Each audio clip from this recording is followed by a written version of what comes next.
2026 തമിഴ്നാട്ടിൽ നടക്കാൻ പോകുന്ന നിയമസഭാ തെരഞ്ഞെടുപ്പിൽ AIADMKയും BJPയും സഖ്യമായി മത്സരിക്കും. തമിഴ്നാട്ടിൽ AIADMK വീണ്ടും NDAയിൽ ചേർന്നു. അണ്ണാ DMKയുമായി സഖ്യം പ്രഖ്യാപിച്ചിരിക്കുകയാണ് അമിത്ഷാ. 2026 നിയമസഭാ തെരഞ്ഞെടുപ്പിൽ ഒരുമിച്ച് മത്സരിക്കുമെന്നാണ് അമിത്ഷാ പറഞ്ഞത്. എടപ്പാടി പളനിസ്വാമിയുടെ സാന്നിധ്യത്തിലായിരുന്നു അമിത്ഷായുടെ പ്രഖ്യാപനം. തമിഴ്നാട്ടിൽ NDA സഖ്യം അധികാരത്തിലെത്തുമെന്ന് അദ്ദേഹം പറഞ്ഞു.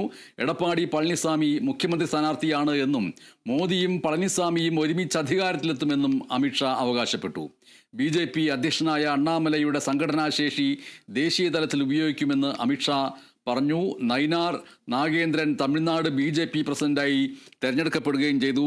ഈ നയിനാർ നാഗേന്ദ്രൻ എന്ന വ്യക്തി വളരെ പ്രാധാന്യമുള്ളൊരു വ്യക്തിത്വമാണ് തമിഴ്നാട് രാഷ്ട്രീയത്തിൽ. BJPയെ സംബന്ധിച്ചിട്ട് പ്രത്യേകിച്ചും അണ്ണാ DMKയെ NDAയിൽ തിരിച്ചെത്തിച്ചാണ് അണ്ണാമലയുടെ പിൻഗാമിയുടെ തുടക്കം എന്നുള്ള നിലയ്ക്ക് ഈ വാർത്തയെ കാണേണ്ടതുണ്ട്.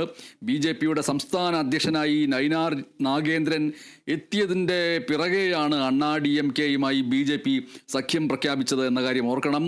അണ്ണാ DMKയുടെ മുൻ നേതാവായിരുന്നു നയിനാർ. ആ നയിനാറിനെ ഒരു വലിയ കടമ തന്നെയാണ് BJP ഏൽപ്പിച്ചിരിക്കുന്നത്. അത് എടുത്താൽ പൊങ്ങാത്ത ഒരു കടമയാണ് എന്നുള്ള രീതിയിലൊക്കെയുള്ള വ്യാഖ്യാനങ്ങൾ വരികയും ചെയ്തിരുന്നു.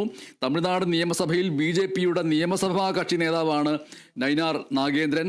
അണ്ണാ DMKയിലൂടെ രാഷ്ട്രീയ പ്രവർത്തനം ആരംഭിച്ചു. ഒടുവിൽ പ്രിയപ്പെട്ട നേതാവായ ജയലളിതയുടെ വിയോഗത്തിന് പിന്നാലെ പാർട്ടി വിട്ടു അദ്ദേഹം.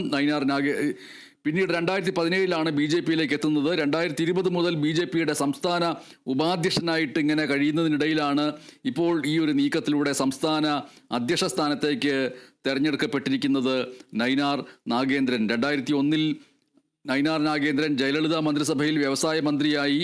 അങ്ങനെ അതായിരുന്നു നയിനാറിൻ്റെ രാഷ്ട്രീയ ജീവിതത്തിലെ ഏറ്റവും പ്രധാനപ്പെട്ട ഒരു വഴിത്തിരിവ് എന്ന് പറയുന്നത്.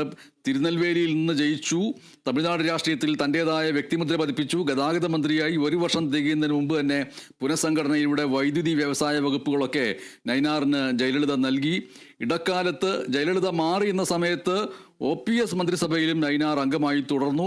2006 മത്സരിച്ചുവെങ്കിലും നിസ്സാര വോട്ടുകൾക്ക് അടിപതറി. തുടർന്ന് 2011 വീണ്ടും തിരുനെൽവേലിയിൽ നിന്ന് വിജയമുണ്ടായി. പക്ഷേ അത്തവണ മന്ത്രിസഭയിൽ എത്താൻ കഴിഞ്ഞില്ല. 2016 വീണ്ടും തോറ്റു.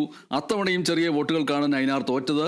ജയലളിതയുടെ നിര്യാണത്തിന് ശേഷം 2017 ഓഗസ്റ്റിൽ അണ്ണാ DMK വിട്ടു നയിനാർ നാഗേന്ദ്ര. അതിനുശേഷമാണ് BJPയിൽ ചേർന്നത്. ഇപ്പോൾ തമിഴ്നാട് BJPയുടെ സംസ്ഥാന അധ്യക്ഷ പദവിയിലേക്ക് എത്തുകയും ചെയ്തിരിക്കുന്നു. 2026 നിയമസഭാ തെരഞ്ഞെടുപ്പിൽ അണ്ണാ DMKയും BJPയും തമ്മിലുള്ള ഈ കൂട്ടുകെട്ട് ഫലം കാണുമോ എന്നുള്ളതാണ് രാഷ്ട്രീയ നിരീക്ഷകർ ഇപ്പോൾ ചർച്ച ചെയ്തുകൊണ്ടിരിക്കുന്നത്.